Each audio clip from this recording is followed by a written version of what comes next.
Hello students, welcome to my e-learning class. Today I am explaining about retailing in India.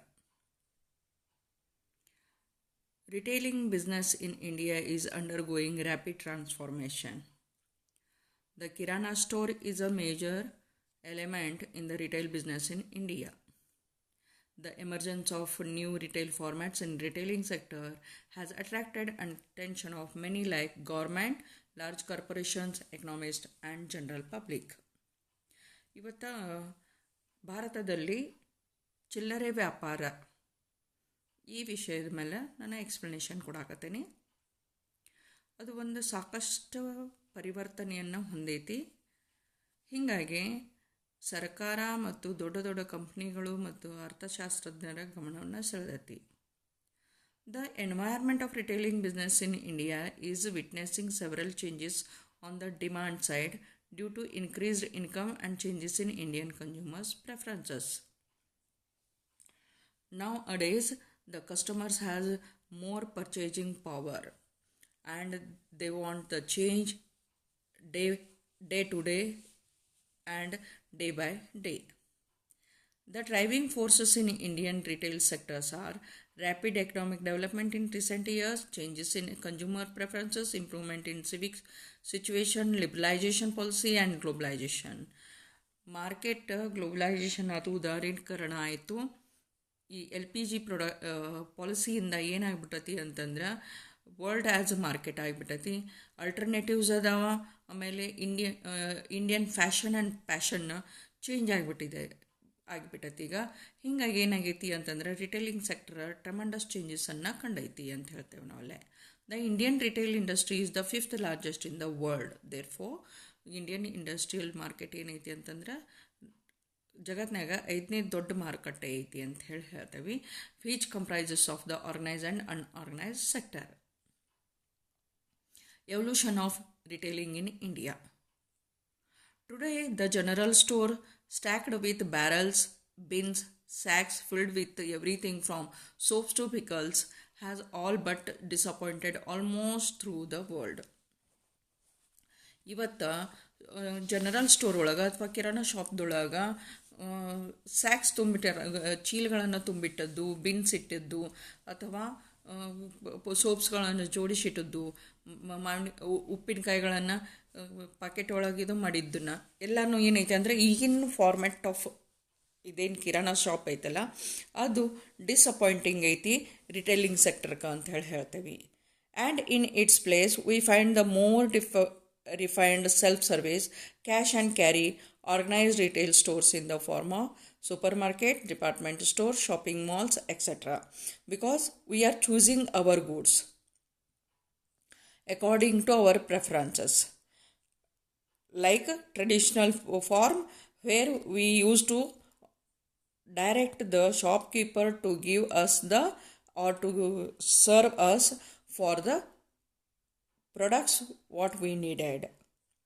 These stores signified the beginning of organized retailing and its evolution across the world. ಇದೇನು cash and carry format ಐತಲ್ಲ ಇದು ಒಂದು common consumers ಒಳಗೆ ಸಿಗ್ನಿಫಿಕೆನ್ಸನ್ನು ಮಹತ್ವವನ್ನು ಪಡೆದೈತಿ. ಹೀಗಾಗಿ organised sector ಹೆಚ್ಚು develop ಆಗತೈತಿ. This new breed of organised retailers have their shelves neatly stacked with a huge variety of products which include anything from cans, packed food, bread, dairy products, fresh meat and fish, apparels, shoes, furniture or any conceivable item one can think of. ಏನು ಬೇಕಾದದ್ದು ಇದು organise sector ಏನು ಮಾಡಾಕತ್ತೈತಿ ಅಂತಂದ್ರೆ large variety of ಪ್ರಾಡಕ್ಟ್ಸನ್ನು ಚಾಯ್ಸಿಗೆ ಇಡಾಕತ್ತೈತದಲ್ಲೇ.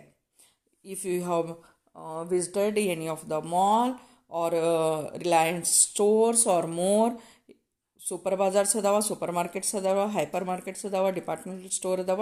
ಎಲ್ಲೇ ನೀವು ಹೋಗಿ ವಿಸಿಟ್ ಮಾಡಿದ್ರಿ ಅಂತಂದ್ರೆ ಗೊತ್ತಾಗ್ತೈತೆ ನಿಮಗೆ ಒಂದು ಪ್ರಾಡಕ್ಟ್ ಏನೈತಿ. ಇವತ್ತು ಒಂದು ಪೇಸ್ಟ್ ಐತಿ ಅಂತಂದ್ರೆ we have 10 to 15 alternatives are brands of paste. ಹಂಗೆ ಪ್ಯಾಕ್ಡ್ ಫುಡ್ ಎಷ್ಟು ಸಿಗ್ತಾವೆ, ಬಿಸ್ಕಿಟ್ಸ್ ಎಷ್ಟು ವೆರೈಟಿ ಇರ್ತಾವೆ, ಬ್ರೆಡ್ ಎಷ್ಟು ವೆರೈಟಿ ಇರ್ತಾವೆ. ಎಷ್ಟು ಒಂದು ನಮಗೆ ಅಲ್ಟರ್ನೇಟಿವ್ಸ್ ಐತಿ, ಚಾಯ್ಸಸ್ ಐತದಲ್ಲೇ.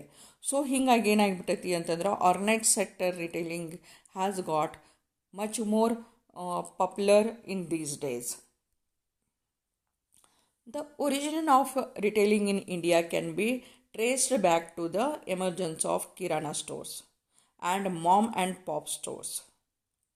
ರಿಟೇಲಿಂಗ್ ಸೆಕ್ಟರ್ ಏನೈತಿ ಅಂದ್ರೆ ನಮ್ಮ ಕಿರಾಣಾ ಸ್ಟೋರ್ದಿಂದನೇ ಚಾಲು ಆಗ್ತೈತೆ ಅಂತ ಹೇಳ್ತೀವಿ. ಒಂದು ಥೇರಿ ಪ್ರಕಾರ ಏನೈತಿ ಅಂತಂದ್ರೆ ಬಾರ್ಟರ್ ಸಿಸ್ಟಮ್ ಯಾವಾಗ ಚಾಲು ಆಗಿತ್ತಲ್ಲ ಅವಾಗನ ರಿಟೇಲಿಂಗ್ ಚಾಲು ಆಯಿತು ಅಂತೇಳಿ ಹೇಳ್ತಾರಲ್ಲೇ. These stores use to cater to the local people. Eventually, the government supported the rural retail and many indigenous franchisee stores came up with the help of Khadi and Village Industries Commission. The economy began to open up in the 1980s, resulting in the change of retailing. The first few companies to come up with retail chains were in textile sector, for example, Bombay Dyeing, S. Kumar's, Raymond's, etc. Later, Titan launched retail showrooms in the organized retail sector. With the passage of time, new entrants moved on from the manufacturing to pure retailing. It can be studied in three parts: early 80s, before 90s, and after 90s. So, in the early 80s, retailing in India was synonymous with the peddlers, vegetable vendors, neighborhood kirana stores, that is small grocery stores. ನಮ್ಮ ಕಿರಾಣಿ ಅಂಗಡಿ ಏನದಾವ, ಬೇಳೆಕಾಳಿ ಅಂಗಡಿಗಳು ಏನದಾವಲ್ಲ ಅದನ್ನು ಹೇಳ್ತೇವೆ.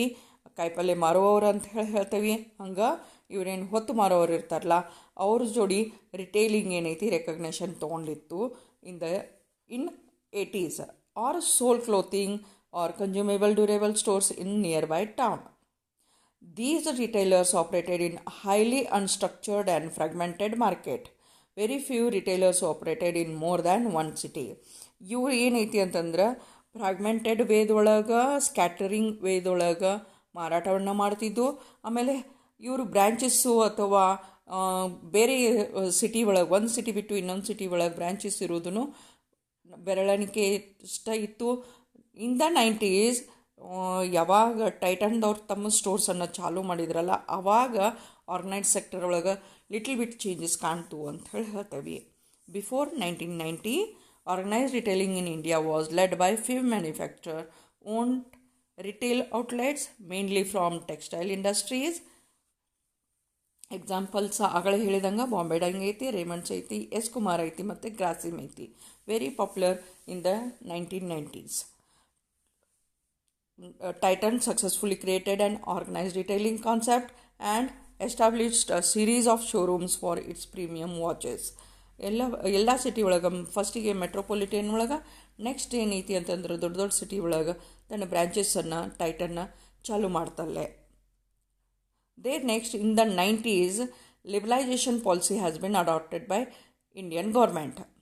So, liberalization of the Indian economy led to the dilution of ಸ್ಟಿಗ್ನಂಟ್ ರಿಸ್ಟಿಂಕ್ಷನ್. ಯಾಕಂತಂದ್ರೆ ಯಾವಾಗ ನಾವು ಲಿಬ್ರಲೈಸೇಷನ್ ಉದಾರೀಕರಣವನ್ನು ನಾವು ತೊಗೊಂಡಿವಿ, ಗ್ಲೋಬಲೈಸೇಷನ್ ಪಾಲಿಸಿ ಮಾಡಿದ್ವಿ, ಜಾಗತೀಕರಣವನ್ನು ನಾವು ಒಪ್ಕೊಂಡಿವಿ, ಆ ಹೊತ್ತಾಗ ಮಲ್ಟಿನ್ಯಾಷನಲ್ ಕಂಪ್ನಿಗಳು ಏನದಾವ ಅಂತಂದ್ರೆ ನಮ್ಮ ಮಾರ್ಕೆಟ್ ಒಳಗೆ ಎಂಟ್ರಿ ಮಾಡಿದ್ರಲ್ಲೇ. ಫಾರ್ ಎಕ್ಸಾಂಪಲ್ ನಾಜ್. Changing profile of the Indian consumers, increasing wage of the employees working in greenfield sector with higher purchasing power has led for the changes in the retailing sector.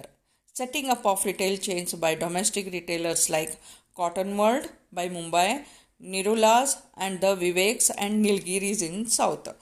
Nilgirisu ಇವತ್ತು ನಾವು Bengaluru visit ಮಾಡಿದ್ದೀವಿ ಅಂತಂತಂದ್ರೆ ಪ್ರತಿಯೊಂದು ಒಂದು ಏರಿಯಾದೊಳಗೆ ನಾವು ನೀಲಗಿರಿದು ಒಂದು ಸ್ಟೋರನ್ನು ಕಾಣ್ತೇವಲ್ಲೇ. ಹಂಗನೆ ಇವತ್ತು ನಮ್ಮಂಥ ಸಣ್ಣ ಒಂದು ಸಿಟಿ ಒಳಗೂ ಸುದೇಕ ನಾವು ರಿಲಯನ್ಸ್ ಟ್ರೆಂಡ್ ಮತ್ತು ಸೂಪರ್ ಮಾರ್ಕೆಟ್ ಮತ್ತು ಮೋರ್ದಂತಹ ಶಾಪ್ಸನ್ನು ನಾವು ನೋಡಾಕತ್ತೇವಲ್ಲೇ. The later half of the 1990s saw a fresh wave of entrants with a shift from manufacturer to pure retailers. ಕೆಲವೊಂದಿಷ್ಟು ಕಂಪ್ನಿಗಳು ಏನು ಮಾಡಿದರು ಅಂತಂದ್ರೆ ಬರೀ ಉತ್ಪಾದನೆಯನ್ನಷ್ಟೇ ಅಲ್ಲ, ಪ್ಯೂರ್ ರಿಟೇಲಿಂಗ್ದೊಳಗೆ ತಮ್ಮವನ್ನು ರೆಕಗ್ನೇಷನನ್ನು ತೊಗೊಂಡ್ರು. For example Food World, Subhiksha, Nilgiris in food and FMCG. planetarium and music world in music, crossword and fountain head in books. From 1995 onwards, saw an emergence of shopping centers, mainly in urban areas, with facilities like car parking targeted to provide a complete distinction experience for all segments of society. Emergence of hyper and supermarkets trying to provide customer with three V's. Three V's: value, variety, and volume. ಅಂದರೆ ಯಾವ ಪ್ರಾಡಕ್ಟನ್ನು ಯಾವ ಸರ್ವಿಸನ್ನು ನಾವು ಕೊಡಾಕತ್ತೇವೆ ಕಸ್ಟಮರ್ಸ್ಗೆ value added ಇರಬೇಕು. Because retailing created value to the customer. ಯಾವಾಗ ಮೊದಲಿನ traditional way of channel of distribution ನಾವು ನೋಡಿದ್ವಿ ಅಂತಂದ್ರೆ ಫೈನಲ್ ಕನ್ಸ್ಯೂಮರ್ಗೆ ಪ್ರಾಡಕ್ಟ್ ರೀಚ್ ಆಗ್ತಿರ್ಬೇಕಾದ್ರೆ ಅಲ್ಲೇ ಸಾಕಷ್ಟು ಮ್ಯಾನಿಪ್ಯುಲೇಷನ್ ಆಗ್ತಿದ್ದು, ಪ್ರೈಸ್ ಒಳಗೆ ವೇರಿಯೇಷನ್ ಆಗ್ತಿತ್ತು, ಕನ್ಸ್ಯೂಮರ್ ಎಕ್ಸ್ಪ್ಲಾಯ್ಟ್ ಆದಂಗೆ ಅನಿಸ್ತಿತ್ತಲ್ಲೇ. ಈಗ ಡಿಸ್ಟ್ರಿಬ್ಯೂಷನ್ ಚಾನಲ್ ಪ್ರಾಪರಾಗಿ ಆರ್ಗನೈಸ್ ಸೆಕ್ಟರ್ ಒಳಗೆ ಆಗೋದ್ರಿಂದ ವ್ಯಾಲ್ಯೂವನ್ನು ಕ್ರಿಯೇಟ್ ಮಾಡಾಕತ್ತೈತಿ ರಿಟೇಲಿಂಗ್ ಸೆಕ್ಟರ್. ಹಂಗೆ ವೆರೈಟಿ, ಸಾಕಷ್ಟು ವೆರೈಟಿ ಆಫ್ ಪ್ರಾಡಕ್ಟ್ಸನ್ನು ಆಫರ್ ಮಾಡಾಕತ್ತೈತಿ. ನಾವು ಫ್ಯಾಷನ್ ವರ್ಲ್ಡ್ ಒಳಗೆ ಚೇಂಜ್ ಮಾಡೈತಿ, ಒಂದು ಫುಟ್ವೇರ್ ಒಳಗೆ ಚೇಂಜ್ ಮಾಡೈತಿ, ಮ್ಯೂಸಿಕ್ ಒಳಗೆ ಚೇಂಜ್ ಮಾಡೈತಿ, ಫುಡ್ ಒಳಗೂ ಸುದೇಕದು ಸಾಕಷ್ಟು ವೆರೈಟಿಯನ್ನು ನಾವು ಕಾಣ್ತೇವೆ. ಫಾರ್ ಎಕ್ಸಾಂಪಲ್, ಈಗ ಮನೆಯೊಳಗೆ ಕುಂತ ಝೊಮ್ಯಾಟೊನೂ ಮಾಡ್ಬೋದು, ನಾವಲ್ಲೇ ಸ್ವಿಗ್ಗಿನೂ ಮಾಡ್ಬೋದು. The choices are there. ಅದಕ್ಕೆ ವೆರೈಟಿ ಅಂತ ಹೇಳ್ತೇವೆ. ನೆಕ್ಸ್ಟ್ ವ್ಯಾಲ್ಯೂಮ್, ಕ್ವಾಂಟಿಟಿ ಏನು ನಾವು ತೊಗೊಳಕತ್ತೇವಿ, ಸೆಲ್ಲಿಂಗ್ ಏನು ವ್ಯಾಲ್ಯೂಮ್ ಐತಿ ಅದು ಎಕನಾಮಿಕ್ಸ್ ಟು ಸ್ಕೇಲ್ ಮಾಡಾಕತ್ತೈತಿ. ಲಾರ್ಜ್ ಆ್ಯಂಡ್ ಬಲ್ಕ್ ಬೈಯಿಂಗ್ ಏನು ಕೆಪಾಸಿಟಿ ಐತಿ ಅದು ಹೆಚ್ಚು ಮಾಡಾಕತ್ತೈತಿ ಅಂತ ಹೇಳ್ತೇವೆ.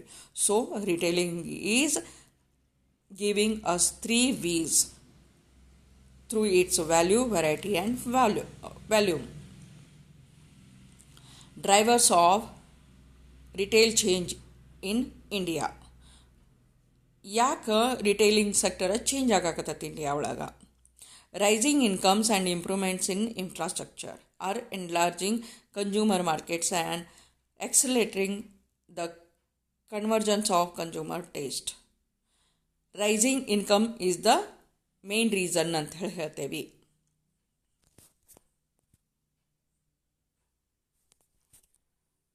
ರೈಸಿಂಗ್ ಇನ್ಕಮ್ ಫಸ್ಟ್ ಇದನ್ನೇನು ಹೇಳ್ತೇವೆ, ರೈಸಿಂಗ್ ಇನ್ಕಮ್ ಅಂತ ಹೇಳ್ತೇವೆ. ಆ್ಯಂಡ್ ಇಂಪ್ರೂವ್ಡ್ ಇನ್ಫ್ರಾಸ್ಟ್ರಕ್ಚರ್, ಬಿಕಾಸ್ ಕನ್ಸ್ಯೂಮರ್ಸಿಗೆ ರಿಟೇಲರ್ಸ್ ಟಚ್ ಆಗಕ್ಕೆ ಸಾಧ್ಯ ಆಗತ್ತೈತಿ, ರಿಟೇಲರ್ನ ಕನ್ಸ್ಯೂಮರ್ಸ್ ಟಚ್ ಆಗಕ್ಕೆ ಸಾಧ್ಯ ಆಗತ್ತೈತಿ ಬಿಕಾಸ್ ಆಫ್ ಇನ್ಫ್ರಾಸ್ಟ್ರಕ್ಚರ್ ಅಂತ ಹೇಳ್ತೇವೆ. ಆಮೇಲೆ it has led for the change in the consumer ಟೇಸ್ಟನ್ನು ಬದಲಾವಣೆ ಮಾಡೋಕ್ಕೆ ಸಾಧ್ಯ ಆಗತ್ತೈತಲ್ಲೇ. Liberalisation of the Indian economy, ಇದನ್ನು ಉದಾರೀಕರಣ ನೀತಿಯನ್ನು ಭಾರತದ ಸರ್ಕಾರ ಅಡಾಪ್ಟ್ ಮಾಡ್ಕೋತು ಇಂಡಿಯನ್ ಎಕನಾಮಿಯನ್ನು ಚೇಂಜ್ ಮಾಡೈತೆ ಅಂತ ಹೇಳ್ತೇವೆ. Increase in spending per capita income. ಇವತ್ತಿನ ದಿವಸದೊಳಗೆ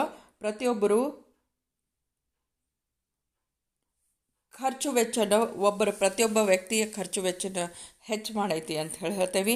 ಯಾಕಂತಂದ್ರೆ ಇನ್ಕಮ್ ಲೆವೆಲ್ ಹೆಚ್ಚಾಗೈತೆ, ಅವ್ರದ್ದು ಪರ್ ಕ್ಯಾಪಿಟಾ ಇನ್ಕಮ್ ಹೆಚ್ಚಾಗೈತಿ, ಹಂಗೆ ಸ್ಪೆಂಡಿಂಗ್ನು ಹೆಚ್ಚಾಗೈತಿ ಅಂತ ಹೇಳ್ತೇವೆ. Advent of dual income families also help in the growth of retailing sector. Family ಒಳಗೆ ಏನಾಗತ್ತೈತಿ ಅಂದ್ರೆ ಹಸ್ಬೆಂಡ್ ವೈಫ್ ವರ್ಕ್ ಮಾಡೋದ್ರಿಂದ ಸ್ಪೆಂಡಿಂಗ್ ಕೆಪಾಸಿಟಿ ಹೆಚ್ಚಾಗೈತಿ ಅಂತ ಹೇಳ್ತೇವೆ ನಾವು ಅಲ್ಲೇ.